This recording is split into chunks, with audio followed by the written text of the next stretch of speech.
Por unë kam shkuar për të rritur ma me lezet e gjej vetën. Sepse të shkuash për fëmijë, do t'jesh 2 apo 3 herë më tepër për sa për të rritur. Fëmija do shumë. Është shumë botë fragile. Po, është botë e dishme fëmija, sepse nëse si servon atë që do fëmija, e ti nuk e di çka do fëmija, atëherë dështon.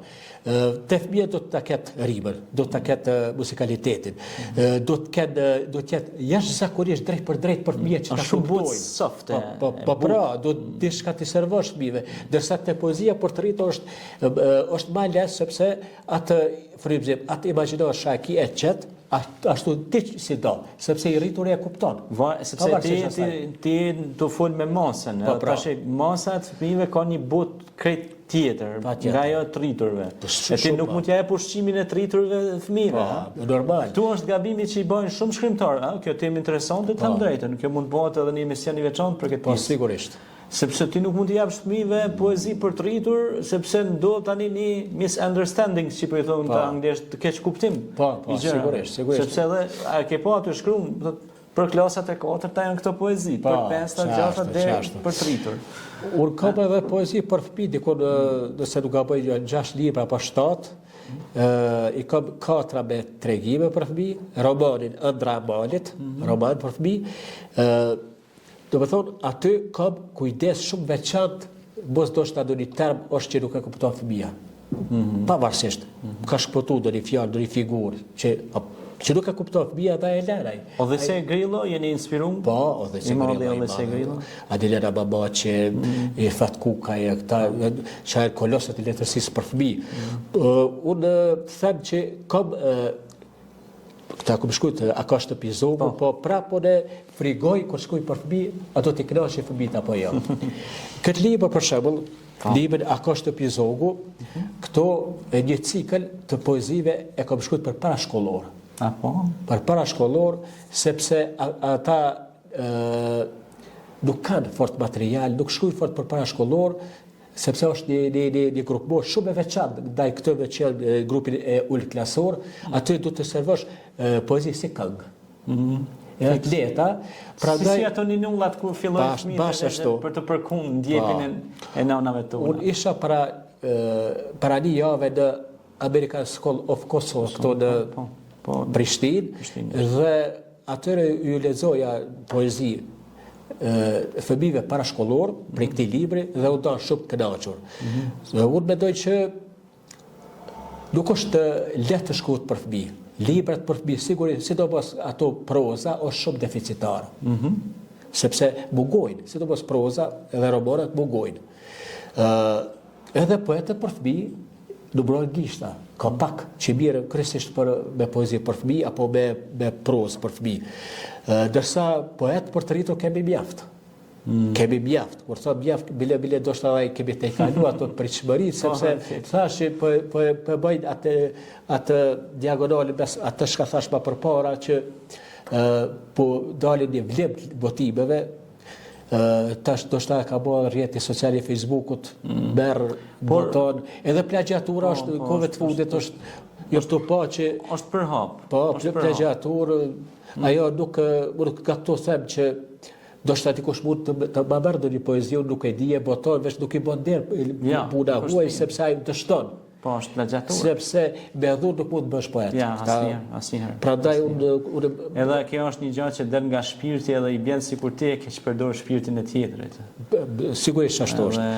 Të hysh të mëkatosh me shpirtat e njerëzve nuk është e mirë. Kjo, gjithsesi, tek çështja ne u takuam edhe në Institutin Albanologjik në promovimin e veprave të profesorit, shkrimtarit, publicistit Zekeria Idrisi, që ju e kishit një bashkëpunëtor mik të mirë.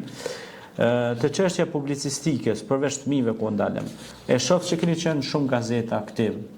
Në gazeta çfarë shkrimesh keni publiku kërësisht? Unë më tepër të kulturës, fushën e kulturës dhe më tepër e bërë me vështrime letrare.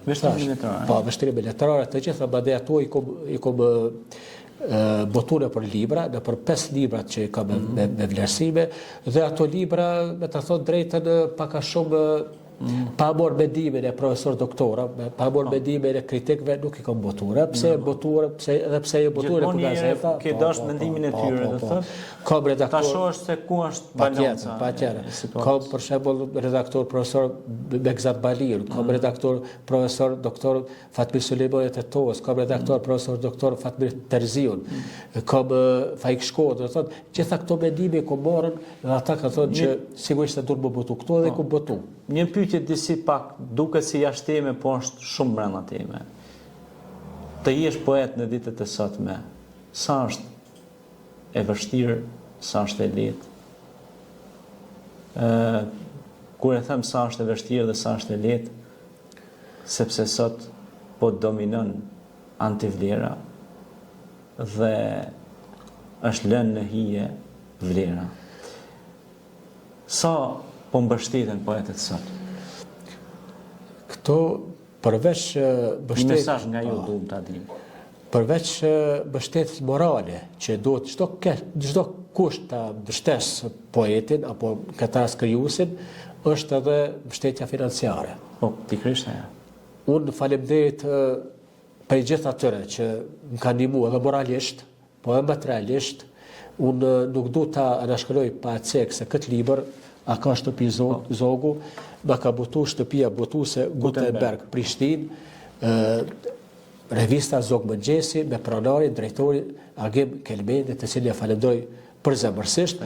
Prandaj falenderim të gjithë të tjerë që kanë kontribuar me mundësitë e tyre dhe më kanë dalë në takim dhe më kanë ndihmu me botu librin, por nuk është edhe, do thotë, duke moralisht nuk përkrahet të gjithë poetët. Por duhet të, unë them, jo vetëm se përkraje do thotë t'jep miqësia shoqëria, por duhet edhe institucionet. Absolutisht. Sepse ne shabotojmë ngritet lartë edhe për shembull Presheva, nga cili qytet vi, madje Lugina e Preshevës, një çmim që e marr, një titull që e marr, ngritet edhe Presheva, sepse unë atje jetoj dhe veproj.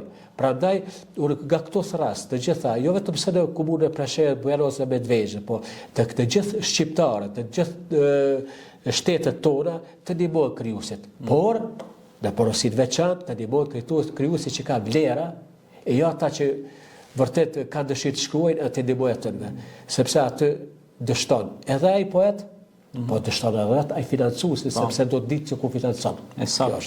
Sepse